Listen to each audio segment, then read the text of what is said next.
Sarah Mitchell stood behind the counter at Maggie's diner, counting coins with trembling hands. $6.89, her last money until Friday. For 13 months, she'd been making impossible choices.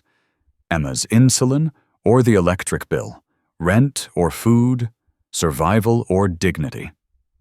In 19 days, an eviction court would end the choices for her. But when a biker in a Hell's Angels vest ordered coffee and couldn't pay, Sarah used her last $7 to cover his $6.89 bill. She didn't know he'd make one phone call. She didn't know 150 motorcycles were about to surround her workplace. And she had no idea that one act of kindness would expose a web of wage theft, predatory landlords, and prove that sometimes the scariest-looking people are exactly who you need. This is Sarah and Emma's story, and it doesn't end the way you think. Before we continue, if you've ever had to choose between medicine and rent, if you've ever paid for a stranger's meal when you had nothing, or if you believe kindness deserves protection, subscribe to this channel and comment where you're watching from. This story is for you. Just the coffee, please. The voice was gravelly, but polite. Sarah looked up from the register where she'd been counting her tips for the third time that shift, hoping the numbers would somehow be different. The man at the counter was in his late 40s, weathered face, graying beard, wearing a black leather vest over a faded gray t-shirt. The vest bore a patch she recognized immediately. Hell's Angels, with the distinctive winged skull logo and Ohio rocker beneath it. Sarah's hand shook slightly as she poured the coffee. Not from fear, from exhaustion. She'd worked the early shift, gone home for 90 minutes to check on Emma, then come back for the dinner shift, because Dennis had called at 3 p.m. saying Jenny called in sick, and Sarah needed to cover. Jenny hadn't called in sick. Dennis had simply decided one waitress was cheaper than two during slow hours. Sarah knew this because she'd seen Jenny's car in the grocery store parking lot an hour later. The biker, later she'd learn his road name was Granite, watched her hands tremble as she set the mug down. "Long day?" he asked. "Long year," Sarah replied, attempting a smile that didn't reach her eyes. The professional waitress smile she'd perfected over 11 months of running on fumes and broken promises. She moved down the counter, refilling waters for the elderly couple in the corner booth, clearing plates from the business lunch that had left exactly $1 on a $28 bill after criticizing her presentation. The safety pin holding her uniform's hem had been visible. She'd ironed the dress at 5 a.m. It hadn't been enough. Quick step, drag step, quick step, drag step. Her left ankle, twisted 7 months ago when she'd slipped on a wet floor Dennis refused to mark with a caution sign, had never fully healed. Couldn't afford to miss work for something as minor as a sprain. Couldn't afford the urgent care copay she no longer had insurance to make copays under. So she walked with the slight limp drag that had become her signature rhythm, accompanied by the soft clink-clink of quarters and dimes in her apron pocket. Today's tips so far, $11.43. When she returned to the counter, Granite was finishing his coffee. "What do I owe you?" he asked. Sarah rang it up. $6.89. He reached for his wallet, then paused, patting his vest pockets, frowned, checked his jeans. His expression shifted. Not frustrated, just mildly annoyed with himself. "Well, hell," he muttered. "Left my wallet on my bike. Give me 2 minutes. I'll grab it." He started to stand, and Sarah made a choice. Later, she wouldn't be able to explain exactly why. Maybe it was because she'd been hungry too many times, and knew what it felt like to sit in a restaurant watching other people eat. Maybe it was because she'd spent 11 months being invisible to people who had more than enough. Maybe it was simply because she'd reached the point where one more act of basic human decency felt more important than the $7 in her apron that were supposed to buy Emma's school lunch for the next 3 days. "I got it," Sarah said quietly. Granite stopped mid-rise. "Ma'am? Your coffee. It's covered." She pulled the wrinkled bills from her apron, a 5, a 1, and 7 quarters she'd been saving separately. $6.75. She added 2 more quarters from the tip jar. $6.89 exactly. She rang it through as paid. Granite sat back down slowly, studying her with an intensity that made her want to look away. "I can't let you do that," he said. "Already done." Sarah's voice was steady, but her hands weren't. She pushed the register drawer closed before he could argue. "It's just coffee." "Why?" The question caught her off guard. Not "why did you pay," but simply "why?" Like he was asking something bigger than $6.89. Sarah looked down at the counter, at the coffee ring stains no amount of bleach could fully remove, at her reflection in the chrome napkin dispenser, dark circles under her eyes like bruises, hair pulled back in a ponytail that had started neat at 5 a.m. and was now fraying. "Because I've been on the other side of that counter," she said finally, "and I remember what it felt like when nobody helped." The truth slipped out before she could stop it. Maybe because she was too tired to maintain the performance anymore. Maybe because something about this stranger's quiet attention made her feel, for the first time in months, actually seen. Granite didn't respond right away. He looked at her trembling hands, at the duct tape holding her apron strap together, at the name tag that read Sarah in peeling letters, at the safety-pinned hem of her faded pink uniform dress. Then he looked at her face, really looked. The kind of looking that saw past the professional smile to the desperation underneath. "Ma'am," he said slowly, "when's the last time you ate today?" The question broke something loose in Sarah's chest. She tried to answer, couldn't find words, shook her head. "When's the last time you slept more than 4 hours?" Her eyes burned. She blinked hard. Granite leaned forward, elbows on the counter, voice dropping to something gentle despite his rough exterior. "Talk to me," he said. "What's going on?" And maybe it was the exhaustion. Maybe it was the kindness in his tone after months of criticism and cruelty. Maybe it was simply that Sarah had been holding everything together for so long that the smallest crack was all it took for the dam to break. "I just paid your bill with the last $7 I had," she whispered. Her voice cracked on the word last. "I know that sounds crazy, but I couldn't watch you go hungry.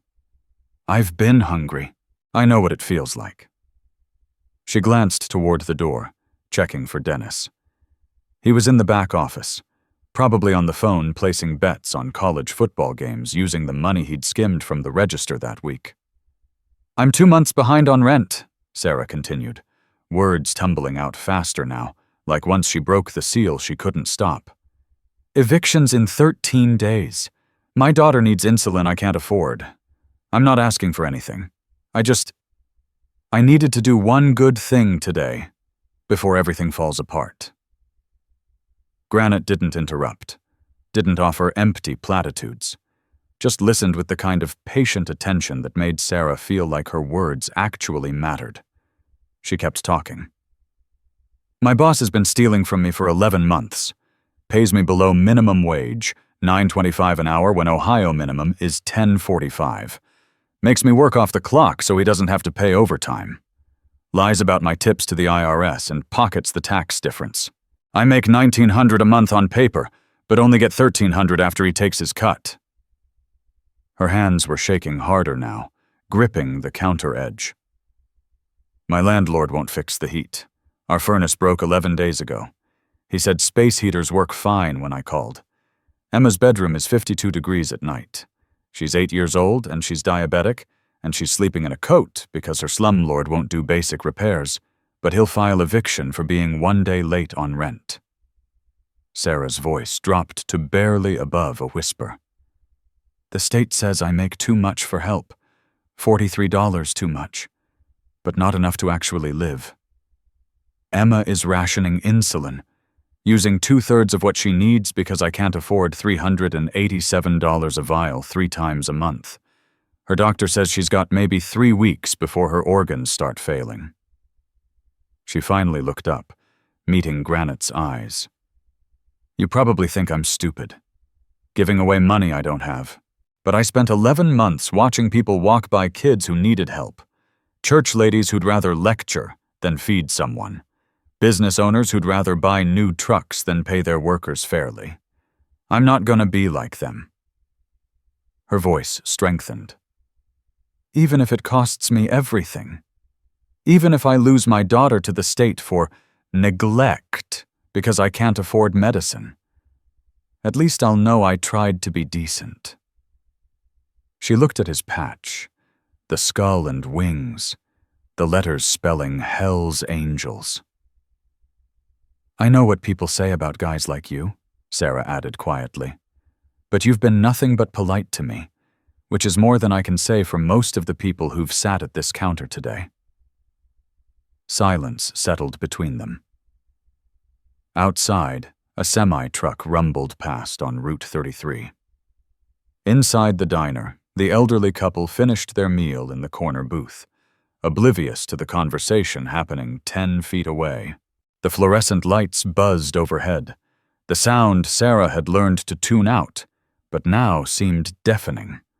Granite stood slowly, walked around the counter, picked up the register receipt, the one showing 689s, paid in full. He folded it carefully, deliberately, placed it in his vest pocket, right over his heart. Then he pulled out his phone and made one call. Sarah watched, not understanding what was happening, still half expecting him to leave and for this strange moment of connection to evaporate like everything else that had felt hopeful lately. Stitch, Granite said into the phone. His voice had changed. Still calm, but now carrying an edge of command. It's Granite. I need every brother within 100 miles at Maggie's Diner in Millfield, Ohio. Now.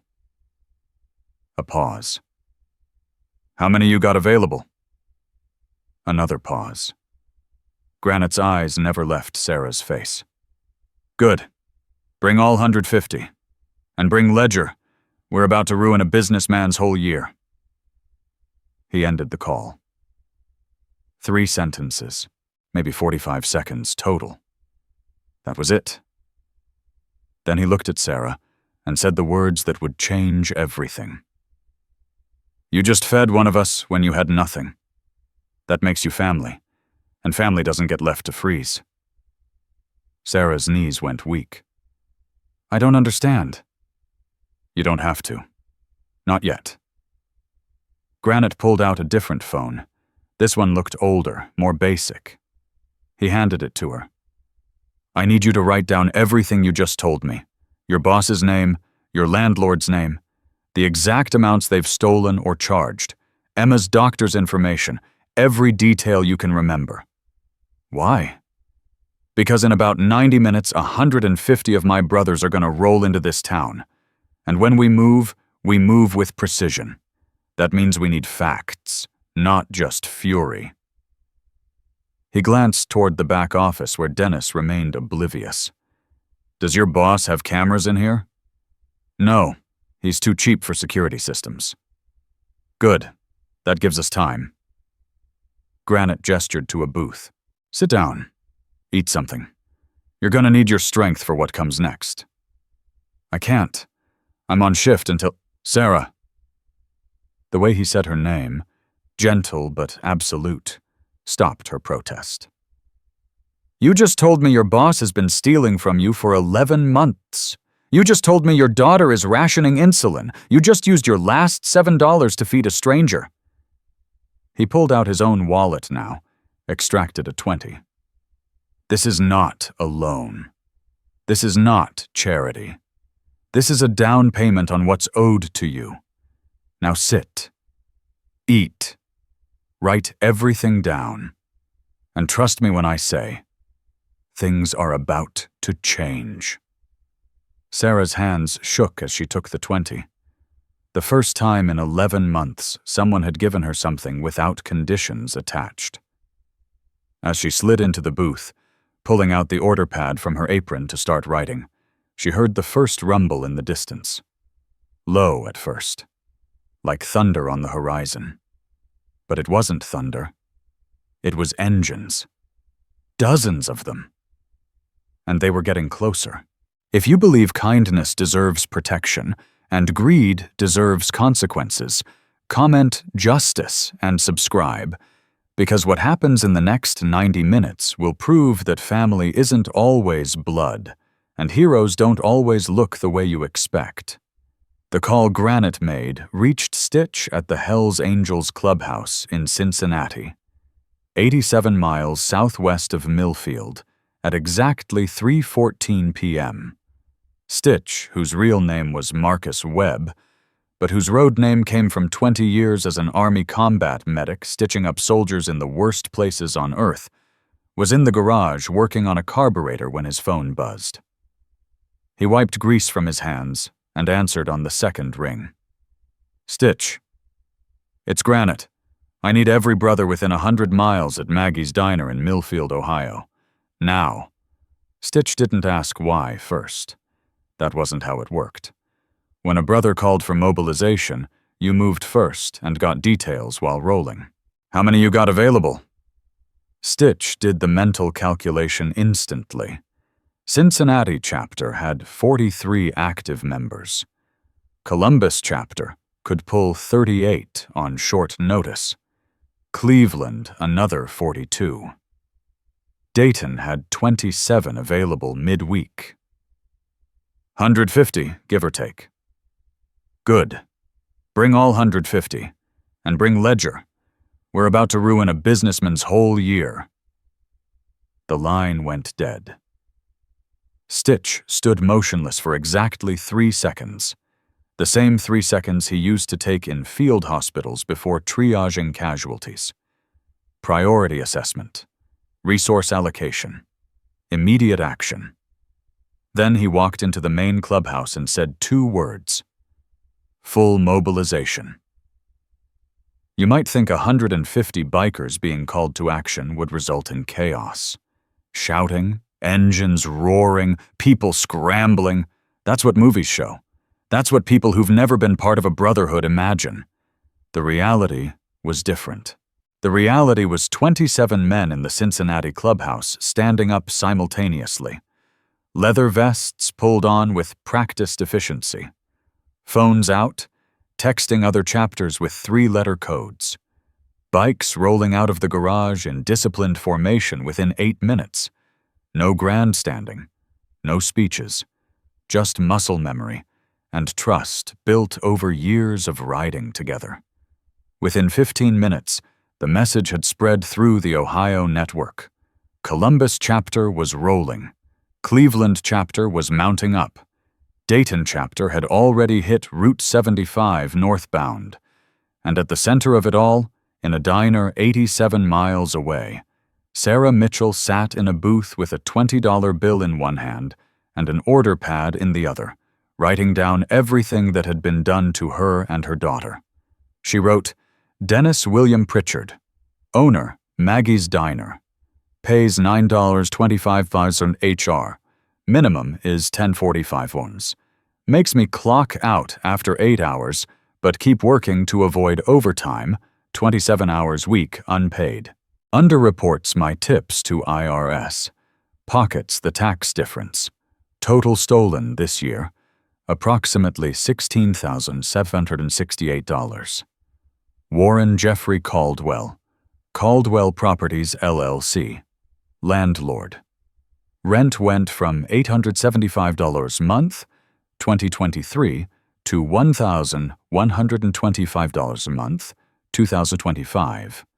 Refuses repairs. Furnace broken 11 days, November 7th. Threatens eviction for being 1 day late. Currently 2 months behind, $2,250 owed. Eviction court date, November 29th. Emma Grace Mitchell. Age 8. Type 1 diabetes. Needs insulin. Humalog. 3x daily. Cost, 387 tos vial, 3 vials, month equals 1,161. Rationing to 2x daily. Doctor is Dr. Patricia Hoffman, Cincinnati Children's Endocrinology. Last appointment, November 12th. Blood sugar averaging 340 mmol DL, normal, 80 to 120. Dr. Hoffman said 17 to 23 days until critical DKA risk. Next appointment, November 22nd, 6 days from now. If blood sugar still high, she's required to report to CPS. Her hand cramped from writing so fast. Years of careful silence, spilling onto paper in minutes. Granite read over her shoulder, his jaw tightening with each line. "The landlord," he said. "Where's the rental property?" "Hickory Lane. Little house, end of the street. Number 47. "And your boss? Where's he right now?" "Back office. Probably gambling. He does college football betting every Thursday." Granite's phone buzzed. A text from Stitch. 87 miles out. ETA 82 minutes. "What do you need?" Granite typed back. "Ledger for financial fraud. Hammer for housing code violations. Duchess for CPS prevention.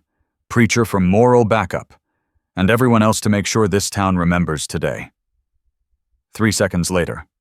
"Done. Ledger's riding with me. Hammer's with Columbus chapter. Duchess coming from Dayton. Preacher leading Cleveland chapter. We're bringing the whole house." Granite looked at Sarah. "In about 80 minutes, my brothers are gonna arrive. I need you to be ready for something you've probably never seen before." "What?" 150 motorcycles parking outside this diner. 150 men who look like me walking through that door. People are gonna be scared. They're gonna call the police. There's gonna be confusion. He leaned forward. "But I need you to understand something. We're not here to hurt anyone. We're here to protect you. And when we move with precision." Sarah's eyes welled up. "I don't know what to say." "You don't have to say anything. You already did the hardest part. You fed me when you had nothing. You told me the truth when most people would have stayed quiet. Now let us do what we do best." "Which is?" "Make sure people who steal from the vulnerable face consequences." He stood, rolling his shoulders like a man preparing for heavy lifting. "I need you to tell me about the witnesses," Granite said. "The people who saw what was happening to you and didn't help. Because those people, they're gonna help now, whether they want to or not." Sarah thought for a moment, her mind sorting through 11 months of small cruelties and deliberate blindness.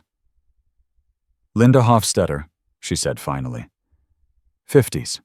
Works at Millfield Hardware. Comes in 3 times a week. She saw Dennis yell at me for stealing from the register last month. I didn't steal anything. He'd shorted it himself and blamed me. She was sitting right there. She looked away. Granite wrote the name down. "Who else?"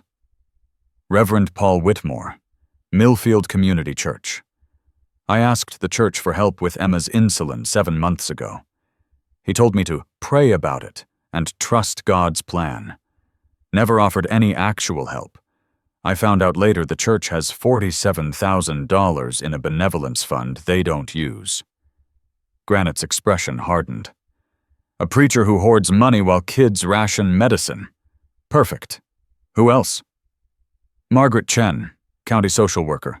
She processed my application for assistance, denied it because I make $43 too much monthly. She could have flagged the wage theft to the Labor Department. She didn't. Sarah's voice grew quieter. She told me she sees 40 to 60 cases like mine every month. Said she can't save them all. What's her agency? Athens County Department of Job and Family Services. Granite added it to his notes. One more, Sarah said. Frank Delgado, Ohio Department of Commerce investigator. He handled a complaint from Rachel Morrison. She was the waitress before me. Same job, same wage theft. Rachel filed a complaint in 2018. Frank's case file says it got lost in a filing error. Case closed without investigation. I found out about it because Rachel left her paperwork in the break room when Dennis fired her. Granite looked up sharply. There was a waitress before you? Same pattern? 4 of them, actually. Rachel was just the one who tried to fight back legally.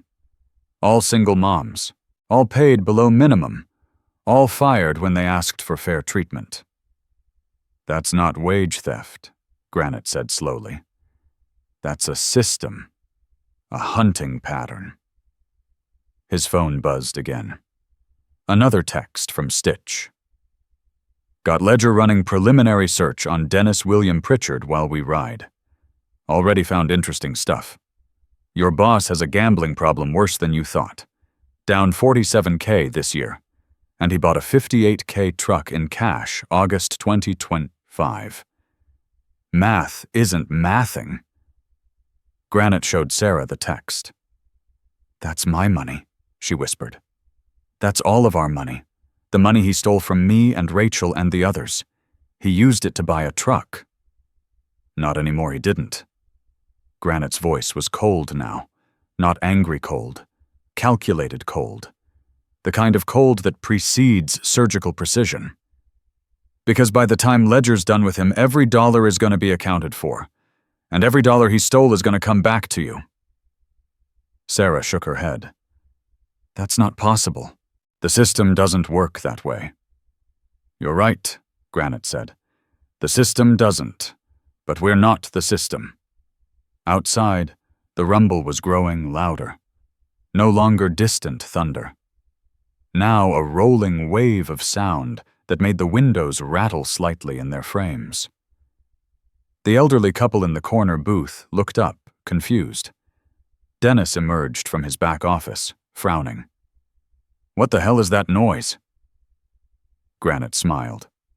Not a friendly smile. A wolf's smile.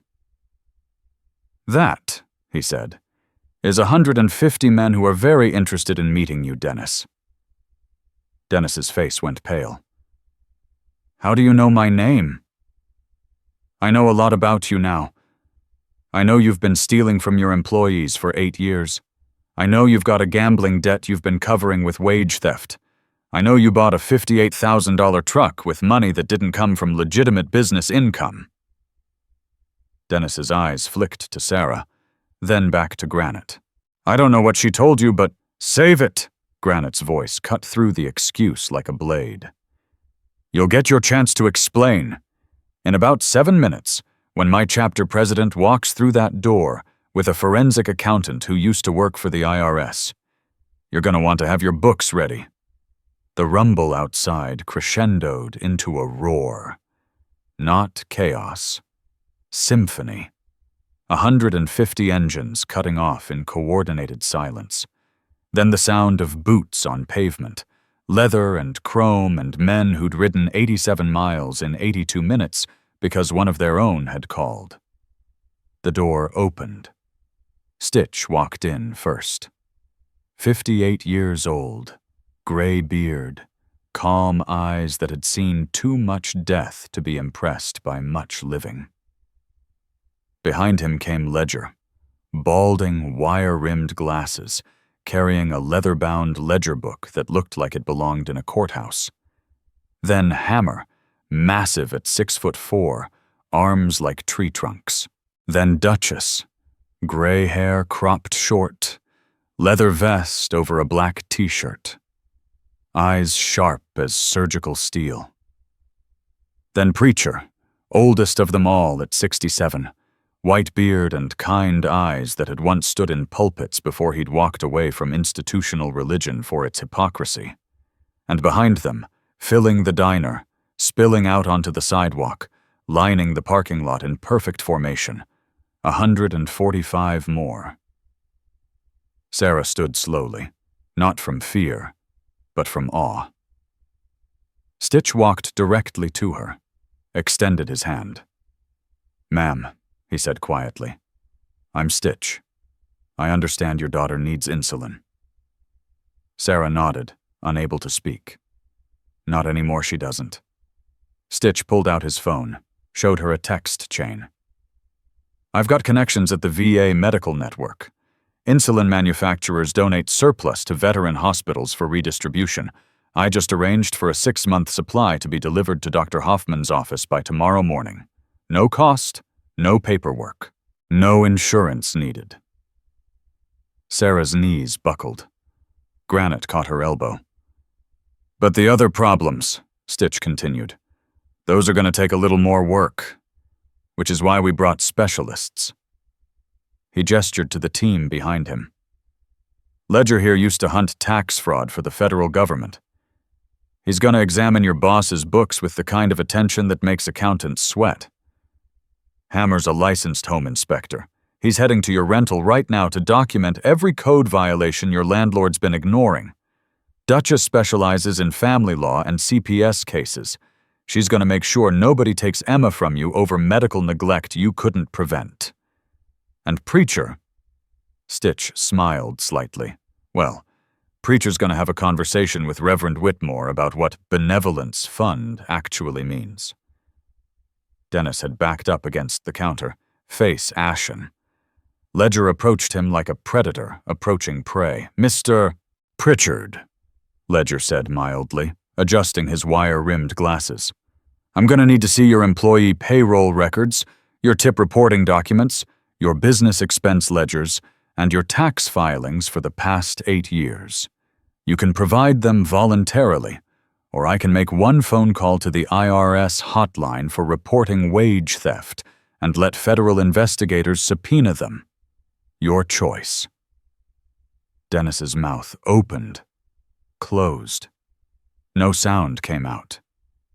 "I'll take that as voluntary cooperation," Ledger continued. "Excellent. Let's start with this year's records. I'll wait while you retrieve them." Outside, Hammer had already mounted his bike and was heading toward Hickory Lane. Duchess was on her phone with Dr. Hoffman's office, explaining the situation in the calm, authoritative voice of someone who'd spent 20 years navigating bureaucratic systems on behalf of families in crisis. And Preacher was looking at Sarah with the expression of a man who'd seen this story too many times. "I left the church in 1989, he said quietly. "You know why?" Sarah shook her head. "Because I watched too many pastors build kingdoms while their congregations starved. Too many benevolence funds locked behind conditions. Too many people told to have faith when what they needed was food and medicine and someone to give a damn." He smiled sadly. "I'll be visiting Reverend Whitmore this evening. I suspect he and I will have a very enlightening conversation about Matthew 25:40. Whatever you did for the least of these, you did for me." He seems to have forgotten that part. Sarah sank back into the booth, overwhelmed. Granite sat across from her. "You've been counting down to disaster for months," he said. 19 days until eviction. 23 days until Emma's insulin runs out. 12 days until the doctor appointment that could trigger CPS involvement. He leaned forward. "Starting right now, we're counting up to justice. And here's what that looks like. Now, I know what you might be imagining. 150 bikers descending on a small Ohio town, leather and chrome and controlled fury. You're probably thinking about bar fights and broken windows, and the kind of chaos that makes the evening news. But that's not what happened. What happened instead was something far more powerful and far more terrifying to the people who'd been getting away with cruelty for years. What happened was precision. By 5:47 p.m., the parking lot of Maggie's diner looked like a military staging ground. 150 motorcycles parked in perfect diagonal rows. Not haphazard, not aggressive. Organized with the efficiency of men who'd ridden together for decades and knew that discipline always beats chaos. The brothers didn't storm the diner. They didn't shout or threaten. They simply stood, a wall of leather vests and crossed arms, and waited while Ledger did his work inside. Dennis had retrieved his filing cabinet keys with shaking hands. The padlock on the employee records cabinet clicked open. Ledger pulled out folders methodically, spreading them across 3 tables Stitch had pushed together. "Let's start simple," Ledger said, voice mild as he flipped open his leather ledger book. "Sarah Mitchell, hired January 2024. You've been paying her $9.25 per hour, correct?" Dennis nodded, unable to speak. Ohio minimum wage as of January 2024 was $10.10. As of January 2025, it increased to $10.45. "So you've been paying her?" Ledger paused, pen moving across the page with practiced speed. $1.20 per hour below legal minimum for 11 months. 67 hours per week on average. That's $80.40 per week. Times 47 weeks. More calculation. Equals $4,180 in wage theft from Sarah alone. He looked up. "Am I correct so far?" Dennis's voice came out hoarse. "There were operating costs. I didn't ask about your costs. I asked if my math is correct." Silence. "Good. Now let's talk about overtime. Federal law requires time and a half pay for hours over 40 per week. Sarah worked 67 hours weekly. That's 27 hours of overtime you owe her. At her base rate, let's use the legal minimum of $10.45. Overtime rate is $15.68 per hour. 27 hours times $15.68 equals..." Ledger's pen scratched. $423.36 per week. Times 47 weeks equals $19,897. The number hung in the air like smoke. "But you had her clock out after 8 hours and continue working, didn't you? So there's no paper trail for those overtime hours, which means this isn't just wage theft. It's fraud. Premeditated, systematic fraud with intent to evade labor law." Dennis's face had gone from pale to grayish. Ledger turned to another folder. "Now let's discuss tip reporting. You're required to report employee tips to the IRS. But you've been underreporting, haven't you?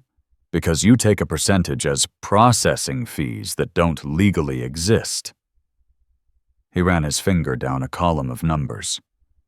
"Sarah reported tips averaging $84 per week. But I'm seeing bank deposits into your personal account, not the business account, of approximately $300 per week that don't match any documented business income. Want to explain that?" Those are..." Dennis couldn't finish. "Tax fraud," Ledger finished for him. "Approximately $1,400 per month, $16,800 annually. From all 6 employees combined, I'm estimating you've stolen roughly $73,000 this year alone." He closed the ledger with a soft thump. "The IRS is going to be very interested in these records." Outside, the sound of another motorcycle approached. Hammer, returning from Hickory Lane. He walked in carrying a clipboard thick with documentation and a camera full of photographs. 37 code violations, Hammer announced, his deep voice filling the diner. 37. Black mold in bathroom. Furnace hasn't been serviced in 9 years. Carbon monoxide risk. Electrical wiring is original from 1964. Completely non-compliant with modern safety standards. Foundation cracks, roof leaks, single-pane windows with rotted frames. The thermostat in the kid's bedroom read 49 degrees when I was there 30 minutes ago. He dropped the clipboard on the table in front of Ledger. Warren Caldwell has been collecting rent on a property that should have been condemned 3 years ago. And when I knocked on neighbors' doors to ask about complaints, I got an earful. Turns out 11 families have been evicted from Caldwell properties in the past 18 months. Every single one for being late on rent, even though multiple tenants have receipts proving they paid on time, and Caldwell claimed he never received it. Hammer looked at Sarah. "Ma'am, you're not getting evicted. That house isn't legally habitable. The County Code Enforcement Office is going to be very interested in these photos, and Caldwell's going to be very interested in the lawsuit you're about to file." Sarah's voice was barely a whisper. "I can't afford a lawyer." Duchess stepped forward. "You don't need to afford one. I'm handling it pro bono. And before you argue, understand something. I've been waiting 8 years for a case this clean against a slumlord this dirty. You'd be doing me a favor." The diner door opened again. This time it was 3 people Sarah recognized. Linda Hofstetter from the hardware store, Margaret Chen from social services, and Sarah's heart sank. Reverend Paul Whitmore. Stitch had made calls, not threats, just invitations. "There's a situation at Maggie's Diner involving Sarah Mitchell. Your presence is requested." Linda walked in first, saw the wall of leather vests, and froze. Stitch gestured to a chair. "Ms. Hofstetter, please sit. We have some questions." You could see her internal calculation. The desire to run. The realization that 150 bikers standing outside meant running wasn't really an option. She sat. Ledger opened a fresh page in his ledger. "Ms. Hofstetter, you're a regular customer here, correct?" "Yes." "How long?" 6 years. "And you've been served by Sarah Mitchell for how long?" "About 11 months, I guess." "In those 11 months, did you ever witness her employer, Mr. Pritchard, treating her in ways that seemed inappropriate or illegal?" Linda's eyes flicked to Dennis, then away. "I don't know what you mean." "Let me be more specific. On October 8th, approximately 3 weeks ago, did you witness Mr. Pritchard yelling at Ms. Mitchell and accusing her of stealing from the register?" Linda hesitated.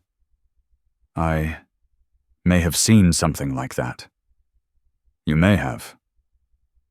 Ledger's tone didn't change, but the words landed like stones. "Ms. Hofstetter, did it occur to you that if an employer is publicly accusing an employee of theft, that might warrant a report to authorities? Or at minimum, asking the employee if she's okay?" "It wasn't my business. A woman being verbally abused by her employer in a public space wasn't your business." Ledger wrote something down. "Did you know that Ohio law protects witnesses who report workplace violations? You could have called the Department of Commerce anonymously. You could have done something. You did nothing." Linda's hands clenched in her lap. "I was afraid he'd ban me from the diner." "You were afraid of losing access to convenient breakfast." Ledger closed his ledger. "Sarah was afraid of losing her daughter to medical neglect she couldn't afford to prevent. Your fear was about convenience. Hers was about survival. Do you see the difference?" Linda's face crumpled. "I knew something was wrong. I didn't want to be the one who made it worse." "By doing nothing," Stitch said quietly, "you did make it worse. Because every day you stayed silent was another day Sarah worked for stolen wages, Another day, Emma rationed insulin. Silence isn't neutral. It's choosing the side of the person with power. Margaret Chen was next. The social worker sat with rigid posture, defensive before anyone asked a question. Chen, Ledger began, you processed Sarah Mitchell's application for medical assistance in April 2025, correct? Yes. And you denied it because her monthly income exceeded the threshold by $43. That's correct. Those are the guidelines. Did you notice during your interview with Ms. Mitchell that she was working 67 hours per week? Margaret shifted. I don't recall specific. It's in your notes. Ledger turned a document around, pointing. Right here. Applicant reports working double shifts, approximately 67 hours weekly. You documented it yourself. Margaret said nothing. 67 hours per week at minimum wage should generate significantly more income than what Sarah was reporting. Did that discrepancy concern you? People sometimes exaggerate their hours. Or, Ledger countered, their employers are paying them illegally and stealing overtime. Did you consider that possibility? Did you flag potential wage theft to the Labor Department as you're authorized to do under Ohio Revised Code, Section 41113? Silence. You didn't flag it, Ledger continued, because that would have required additional paperwork, additional follow-up. And you see 40 to 60 cases like this every month. I believe that's what you told Sarah. So you've learned to manage your workload by simply denying applications and moving on. Margaret's voice came out tight. I can't save everyone. But you could have saved Sarah. One phone call, one referral, one flag in the system. You chose not to because it was easier to deny and move forward. Margaret Chen's hands shook. When she spoke, her voice cracked. I have 340 open cases, 340 families. If I flagged every wage theft suspicion, if I followed up on every discrepancy, I'd never close a file. The system would collapse. The system already collapsed, Duchess said from across the room. It collapsed the moment quantity became more important than quality. The moment you started seeing people as case numbers instead of human beings. Margaret looked at Sarah for the first time. I'm sorry. I am. But I'm drowning too. Then quit, Duchess said bluntly. If you can't do the job with humanity, stop doing it. Because every person you process and dismiss is someone's mother, someone's daughter, and they deserve better than bureaucratic triage. Reverend Whitmore was last. Preacher approached him not with Ledger's forensic precision or Stitch's military command, but with the weary disappointment of a man who'd once believed in the same institutions and learned better. Reverend, Preacher said quietly, sitting across from him. I was a Methodist minister for 11 years. Left in 1989. You want to know why? Whitmore's jaw was set. I don't think... Because I watched too many churches hoard resources while people starved. Too many benevolence funds locked behind conditions. Too many pastors preaching mercy on Sunday and practicing judgment on Monday. Preacher leaned forward. Sarah Mitchell came to your church 7 months ago asking for help with her daughter's insulin. What did you tell her? I told her to have faith. Did you give her money from the benevolence fund? I suggested she attend services regularly, become part of the community. Then we could discuss. You made her mercy conditional on her attendance, on her tithing. Preacher's voice was soft, but absolute. Do you know what Jesus said to the woman at the well? The one who'd had 5 husbands and was living with a man she wasn't married to. He didn't tell her to clean up her life first. He gave her water. Immediately. Unconditionally. You can't just give money to everyone who... Your benevolence fund has $47,000 in it. Your church has 63 members. That's $746 per member if you distributed the entire fund. When's the last time you actually used that money? Whitmore didn't answer.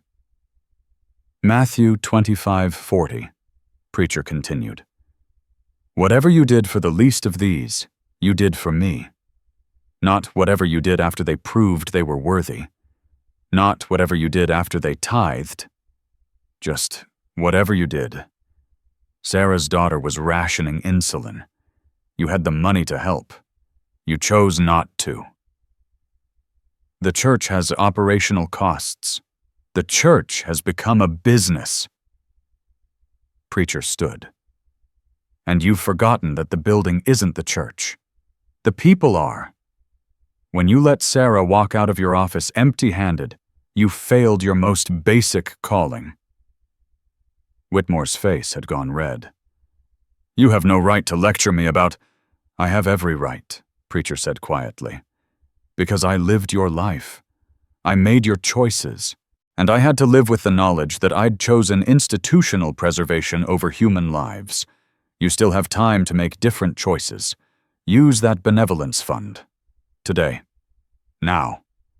For the people who need it, instead of the people who impress your church board. He walked away, leaving Whitmore sitting alone.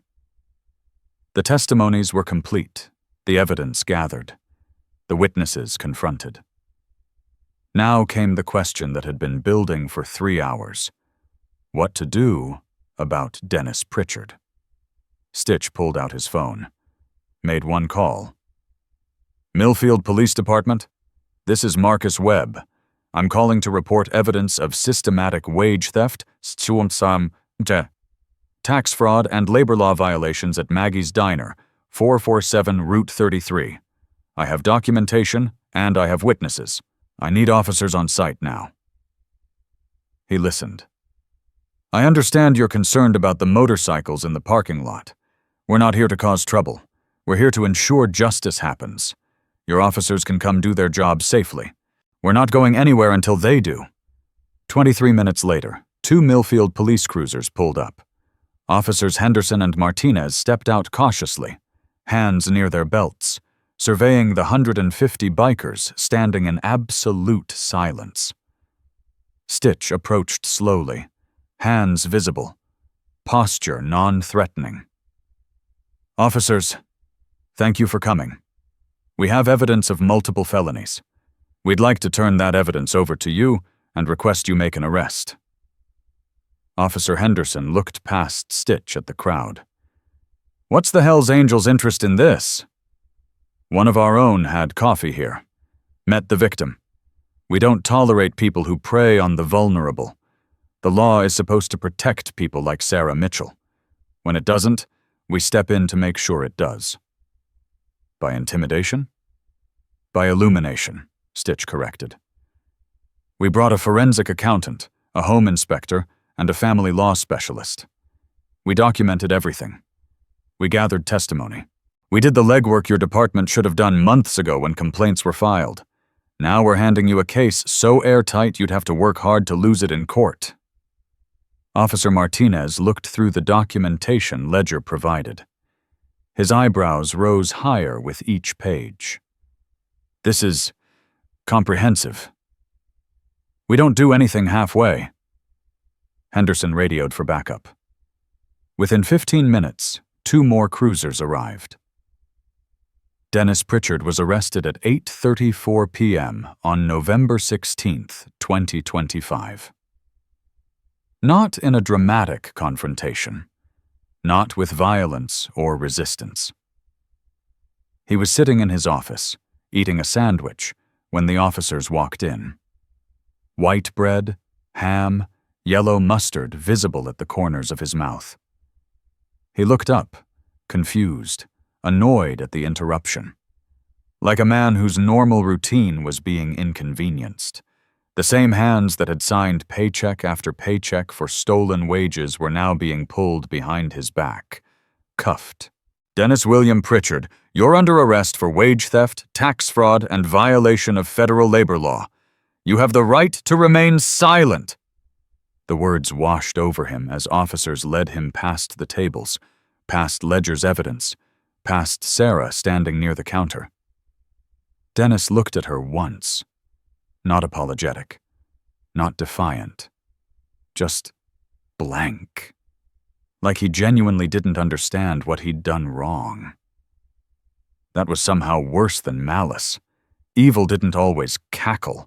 Sometimes it just shrugged. The charges read by Officer Henderson: felony theft by deception, felony tax fraud, aggravated wage theft involving multiple victims over multiple years, failure to pay overtime in violation of Fair Labor Standards Act. Bail would be set at $50,000. Sentencing guidelines suggested 8 to 12 years if convicted on all counts. A man who'd stolen $73,000 in 1 year and $427,000 over 8 years was being walked to a police cruiser in handcuffs, still chewing his sandwich. And Sarah Mitchell stood in the diner she'd worked for 11 months, surrounded by 150 bikers, watching justice unfold in real time. Justice had been served, Stitch said quietly, standing beside her. But justice isn't the ending. It's only the beginning. The next 72 hours moved with the same precision the bikers had shown in their arrival. Duchess filed emergency motions with Athens County Court at 9 a.m. the following morning. By 2 p.m., Sarah had a temporary restraining order against Warren Caldwell, prohibiting any eviction action pending a full housing code investigation. By 4 p.m., the county had issued a cease and desist on the Hickory Lane property, freezing all rent collection until repairs met minimum safety standards. Caldwell tried to argue. Tried to claim the violations were minor maintenance issues. Then Hammer presented his 37-page inspection report with 214 photographs, and the county housing inspector who'd somehow never noticed problems for 3 years suddenly became very interested in how he'd missed black mold, carbon monoxide risks, and electrical hazards that violated codes established in 1987. The furnace was replaced within 48 hours. Not repaired. Replaced. Fully. By a contractor Hammer knew personally who owed him a favor, and didn't ask questions about why a biker was suddenly managing housing repairs for a single mother he'd never met. When the new furnace roared to life on November 18th, Emma's bedroom went from 49 degrees to a steady 72. The little girl sat on her bed, hand on the heating vent, feeling warm air for the first time in 11 days. "Mom," she said, voice small with wonder, "I can take off my coat." Sarah cried, not from sadness, from the unfamiliar feeling of something actually getting better instead of worse. The insulin arrived exactly as Stitch promised. Dr. Hoffman called Sarah personally on November 17th. "I don't know what you did or who you know, but I have a 6-month supply of Humalog in my office with your daughter's name on it. No cost, no insurance needed, no paperwork except a signature confirming receipt." Emma's blood sugar stabilized within 72 hours.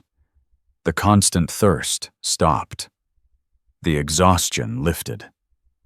The fear in her eyes, the fear that had become so constant Sarah had stopped noticing it, began to fade. On November 22nd, the appointment Sarah had been dreading, Dr. Hoffman ran the tests and smiled. "Blood sugar is 127. Still slightly elevated, but within manageable range. No DKA risk, no CPS report necessary." She looked at Sarah with something like awe. "I don't know what changed in the past 6 days, but whatever you're doing, keep doing it." Sarah thought about the biker who'd sat at her counter. About the phone call that had brought 150 men to her defense. About the forensic accountant and the home inspector and the family law paralegal who'd moved through her life like a precision strike team. "I fed someone coffee when I had nothing," Sarah said quietly, "and he decided I mattered." Dr. Hoffman didn't understand, but she didn't need to. Ledger's investigation expanded beyond Dennis. The IRS received a comprehensive report on November 19th documenting 8 years of wage theft, tip fraud, and unreported income. The Ohio Department of Commerce received copies. So did the Department of Labor. But Ledger didn't stop there. He found Rachel Morrison. Found her working at a gas station in Marietta. Still struggling. Still carrying the weight of being fired for asking for fair treatment. "Rachel," Ledger said when he called her, "I'm a forensic accountant working on a wage theft case against Dennis Pritchard. I understand you filed a complaint in 2018 that was never investigated." Silence on the line.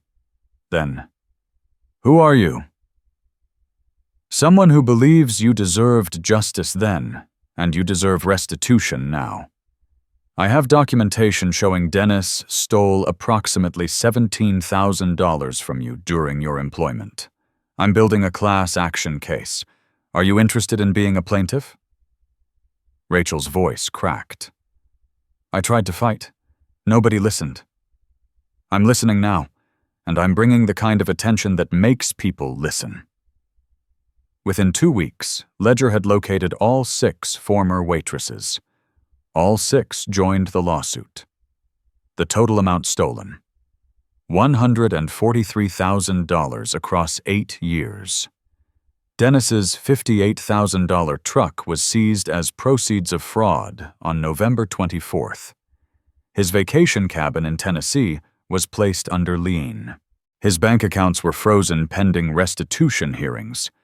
The man who'd bought luxury with stolen wages was now sitting in county jail, unable to make bail, watching everything he'd built with stolen money crumble.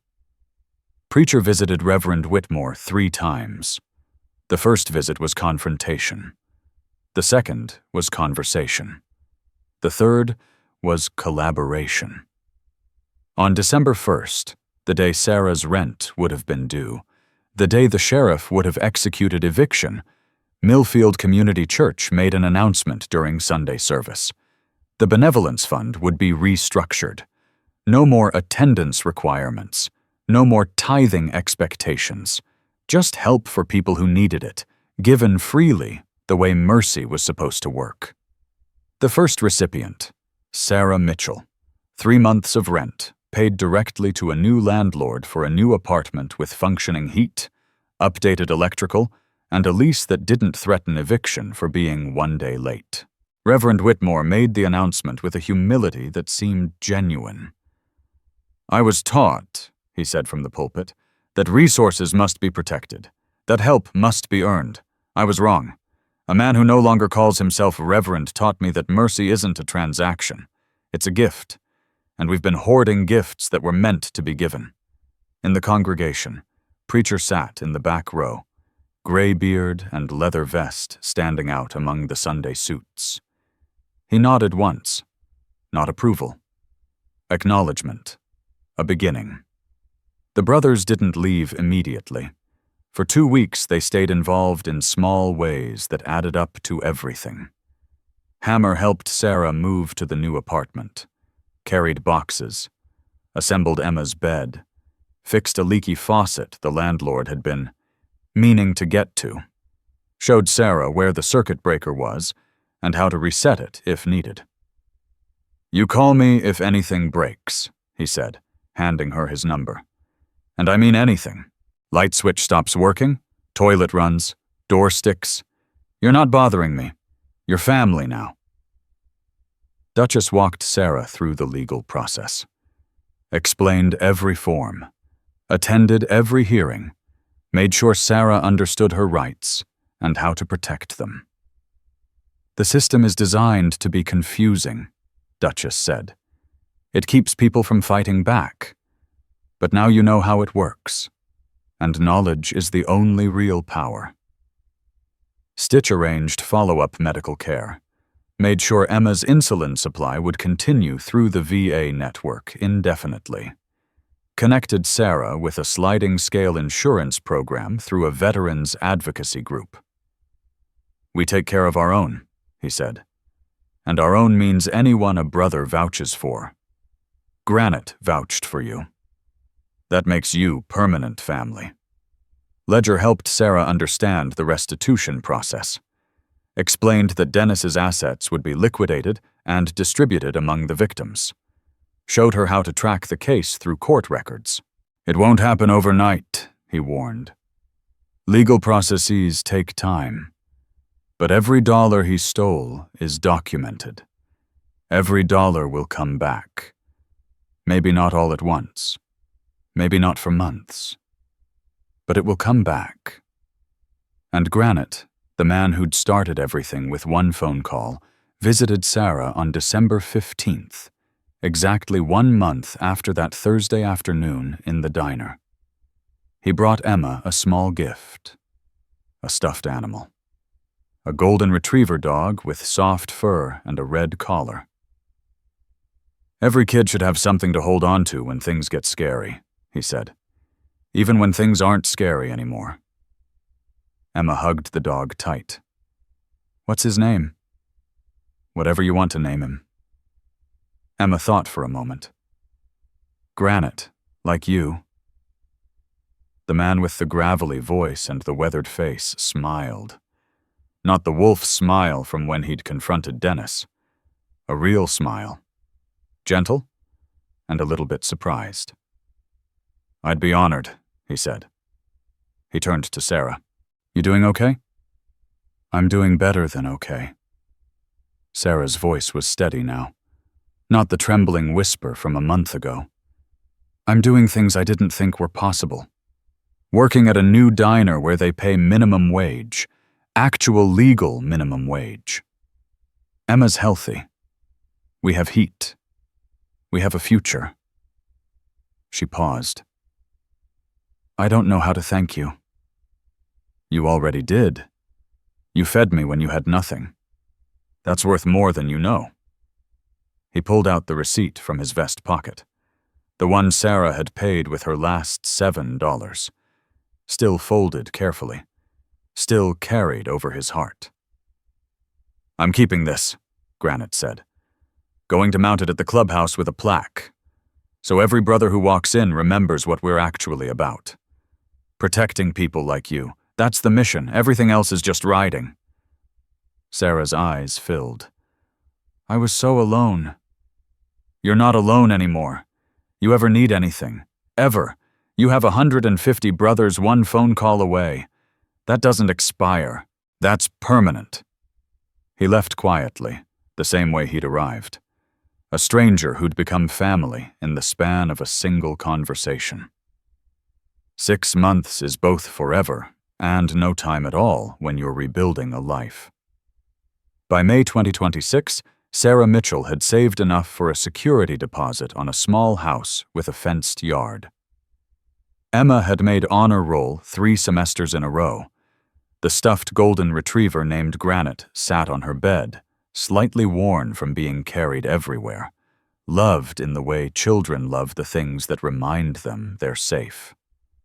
On May 16th, 2026, exactly 6 months after Granite's phone call changed everything, the Hells Angels Ohio chapters held their annual spring gathering at the Cincinnati clubhouse. Sarah and Emma were invited. They walked in nervous, but not afraid. The clubhouse was loud with engines and laughter and the smell of barbecue. Men and women in leather vests, patches telling stories of roads traveled, and brothers lost, and years lived hard. And on the wall above the bar, in a simple black frame with brass plaque, was a receipt, 6,089 tons. Paid in full Sarah Mitchell, proved that broke doesn't mean broken. November 16th, 2025. Emma read it slowly, sounding out the words. That's you, Mom. That's us, Sarah corrected. That's what we survived. Stitch approached, gray beard and kind eyes. Glad you could make it. We're about to eat. Hope you're hungry. Emma grinned. We're always hungry. Good, because we made enough food for 200 people and only invited 150. Someone's got to help us eat it. They sat at long tables under string lights, surrounded by people who looked nothing like them and everything like family. Hammer told Emma terrible dad jokes that made her laugh until she hiccuped. Duchess taught her how to throw darts. Preacher listened to her talk about school with the kind of attention that made an 8-year-old feel like everything she said mattered. And Granite sat with Sarah, not saying much, just being present in the way that meant more than words. How's the new job? He asked. Good. Better than good. They pay on time. Give me a schedule in writing. Don't dock me for broken dishes I didn't break. She smiled. Turns out work is a lot more tolerable when you're being treated like a human being. Imagine that. They sat in comfortable silence for a moment. You know what I think about sometimes? Sarah said finally. All the people who walked past me when I needed help. The customers who treated me like I was invisible. The church that made mercy conditional. The systems that said I made $43 too much to deserve help. What about them? They taught me something important. They taught me that the world is full of people who will look away, but it only takes one person looking directly at you to change everything. She met his eyes. You looked. You saw me, and you decided I was worth making a phone call over.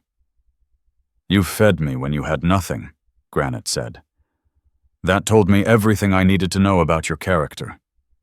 People reveal themselves in how they treat strangers when nobody's watching. I was scared you'd think I was stupid, giving away money I desperately needed. I thought you were brave. His voice was certain. Brave enough to be kind when the world had given you every reason to be cruel. That's not stupidity. That's strength. Sarah looked around at the gathering, at the brothers and their families, at the wall displaying a $6.89 receipt, like it was a Medal of Honor. You know what this really is? She said. This isn't about bikers or patches or motorcycles. This is about people deciding other people matter. That's it. That's the whole story. Granite nodded. That's always been the whole story. So what do we do with a story like this? Because this isn't really about a waitress and a biker and a diner in rural Ohio. This is about every single time someone needed help and the world said no. Every time the system failed and the people designed to protect the vulnerable chose bureaucracy over humanity. This is about Linda Hofstetter, who saw abuse and stayed silent because she didn't want to lose access to convenient breakfast. This is about Margaret Chen, drowning under 340 open cases, who chose to protect her workload instead of the people it was supposed to serve. This is about Reverend Whitmore, sitting on $47,000 of benevolence money while a child rationed insulin. This is about all of us.